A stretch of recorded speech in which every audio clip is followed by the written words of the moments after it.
இலங்கையில் தரித்து நிற்கும் ஈரானிய கப்பல் தொடர்பாக சில புதிய தகவல்கள் வெளியாகி இருக்கின்றன. உங்களுக்கு தெரியும், இலங்கையில் ஐரிஷ் புஷர் என்று சொல்லி ஒரு ஈரானிய கப்பல் இருக்குது. அது திருவண்ணாமலை துறைமுகத்துக்கு கொண்டு போகிறோன்னு சொல்லப்பட்டது. இதுவரைக்கும் கொண்டு போகலையா.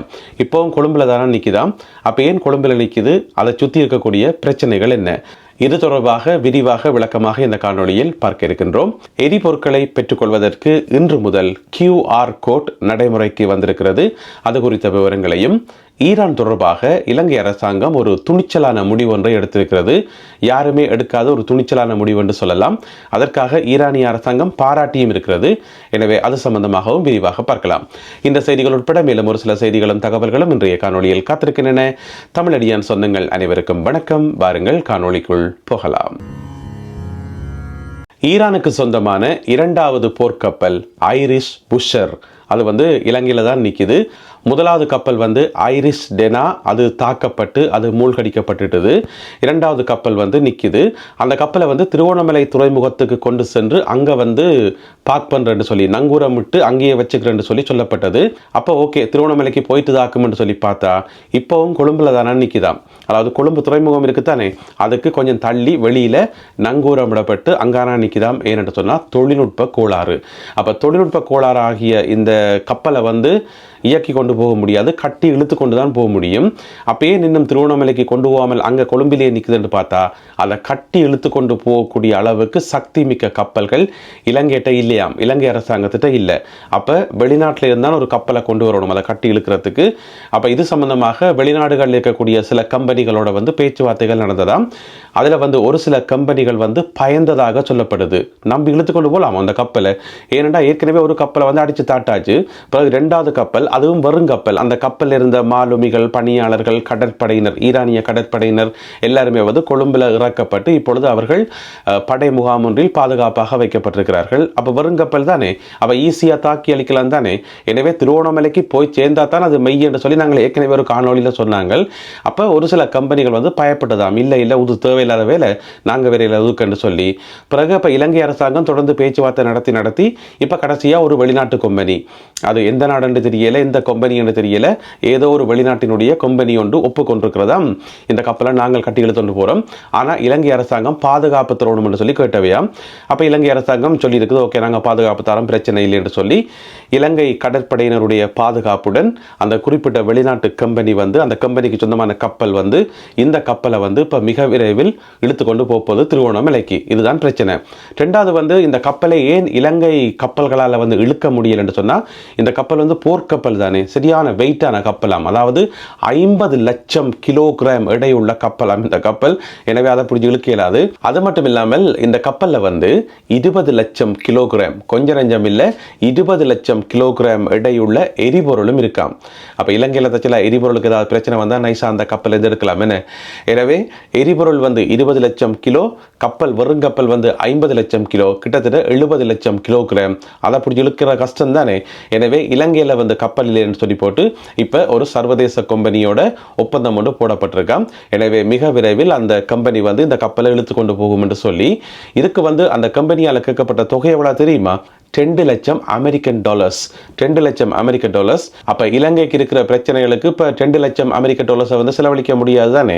அப்போ இலங்கை வெளிவிவகார அமைச்சர் விஜித ஹேரத் என்ன செய்கிறார்னு சொன்னால், ஈரானிய வெளிவிவகார அமைச்சர் அப்பாஸ் அகர்சிக்கு ஃபோன் பண்ணி சொல்லியிருக்கார், இந்த மாதிரி ஒரு கம்பெனி ஒன்று ஒப்புக்கொண்டிருக்கிறது, ஆனால் 2 லட்சம் டாலர்ஸ்க்கு என்ன மாதிரி என்று சொல்லி.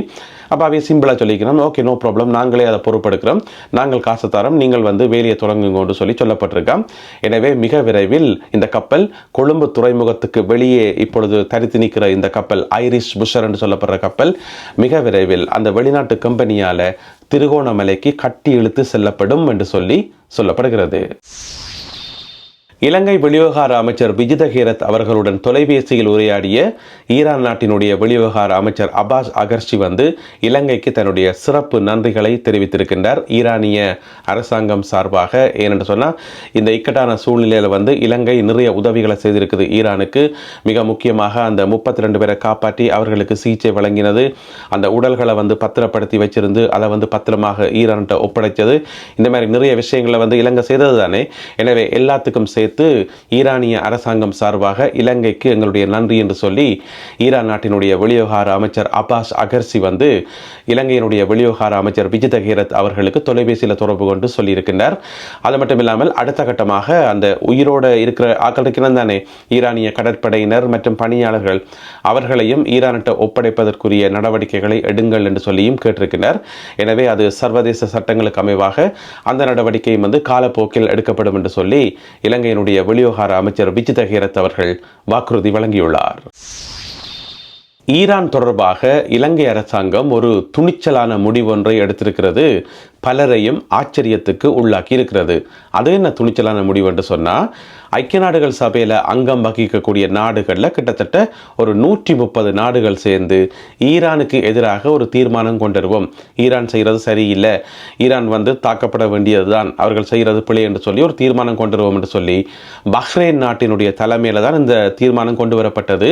அதுக்கு வந்து ஐக்கிய நாடுகள் சபையினுடைய பாதுகாப்பு கவுன்சில் இருக்கு தானே, UNSC என்று சொல்றது, அவர்களுடைய ஒரு அனுசரணையோடு தான் இந்த ஒரு பிரேரணை கொண்டு வரப்பட்டது. அப்ப கிட்டத்தட்ட 130 நாடுகள் ஈரானுக்கு எதிராக வாக்களித்திருக்கின்றார்கள். அந்த பிரேரணைக்கு ஆதரவாக ஈரானுக்கு எதிராக வாக்களித்திருக்கிறார்கள். இலங்கை சொல்லியிருக்குது நாங்கள் வாக்களிக்க மாட்டோம் என்று சொல்லி, ஈரானுக்கு எதிராக நாங்கள் வாக்களிக்க மாட்டோம் என்று சொல்லி இலங்கை வாக்களிக்க மறுத்திருக்கிறது. இது வந்து நிறைய பேரை வந்து ஆச்சரியப்படுத்தி இருக்கிறது.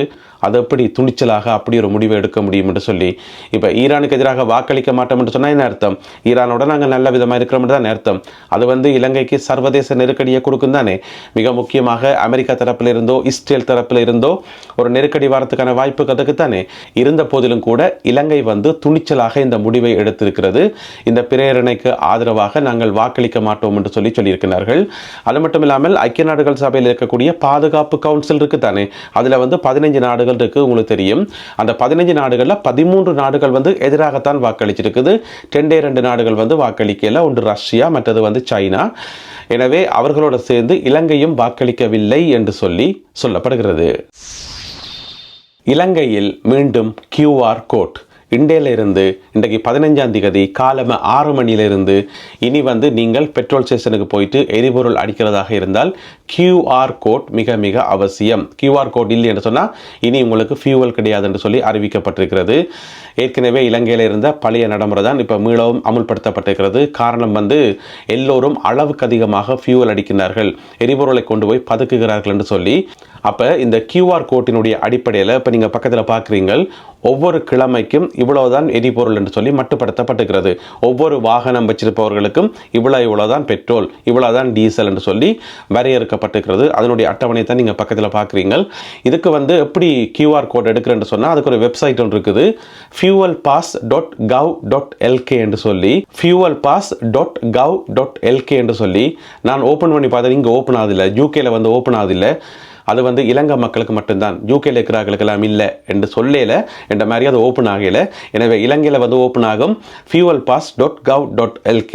எனவே இந்த வெப்சைட்டில் போயிட்டு உங்களுக்கான QR கோட்டுகளை பெற்றுக்கொண்டு நீங்கள் எரிபொருட்களை அடிக்க முடியும் என்று சொல்லி கிழமைக்கு இவ்வளவுதான் என்று சொல்லி வரையறுக்கப்பட்டிருக்கிறது.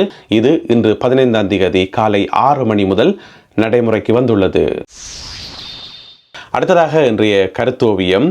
எங்களுக்கு தெரியும், இலங்கைக்கு வந்து எந்த பிரச்சனை வந்தாலும், பொருளாதார நெருக்கடி வந்தாலும் சரிதான், அல்லது புயல் வந்தாலும் சரிதான், முதல்ல ஓடி வாரது இந்தியா தான். இந்தியா தான் ஓடி வந்து எல்லா விதமான உதவிகளையும் செய்வார்கள், எங்கள் எல்லாருக்குமே தெரியும். இப்போ கூட பார்த்தீங்கன்னு சொன்னால் இந்த எண்ணெய் பிரச்சனை காரணமாக இந்த சர்வதேச நெருக்கடியில் வந்து இலங்கையை காப்பாற்ற போகிறதும் இந்தியா தான். ஏற்கனவே இந்தியா ஒப்புக்கொண்டிருக்கிறது இலங்கைக்கு எரிபொருளை வழங்குறதுக்கு. எனவே அதை அடிப்படையாக கொண்டு இந்த கருத்தோவியம் வந்து வரையப்பட்டிருக்கிறது. ஜனாதிபதி அனுரகுமார திசாநாயக்கா அவர்கள் ஒரு காருக்கு வந்து பெட்ரோல் அடிக்கிறார். அந்த காரில் எழுதப்பட்டிருக்கிறது ஸ்ரீலங்கா எக்கனமி என்று சொல்லி, இலங்கை பொருளாதாரம். எனவே இலங்கை பொருளாதாரம் என்று சொல்லப்படுற அந்த காருக்கு வந்து எங்கே இருந்து அந்த பெட்ரோல் அடிக்கிறார் என்று சொன்னால் அங்கால் எழுதப்பட்டிருக்கிறது இந்தியன் ஆயில் என்று சொல்லி. எனவே இந்தியன் ஆயிலில் இருந்து எரிபொருளை எடுத்து இந்த காருக்கு அடிக்கிறார். அதன் மூலம் இலங்கையினுடைய பொருளாதார பிரச்சனை தீரும் என்று சொல்லி இந்த கருத்தோவியம் சொல்கிறது. இந்த ஒரு கருத்தோவியம் மற்றும் இன்றைய காணொலியில் பகிர்ந்து கொள்ளப்பட்ட செய்திகள் தொடர்பான உங்களுடைய கருத்துக்களை மறக்காமல் கீழே எழுதுங்கள். மீண்டும் சந்திப்போம் உறவுகளே. நன்றி, வணக்கம்.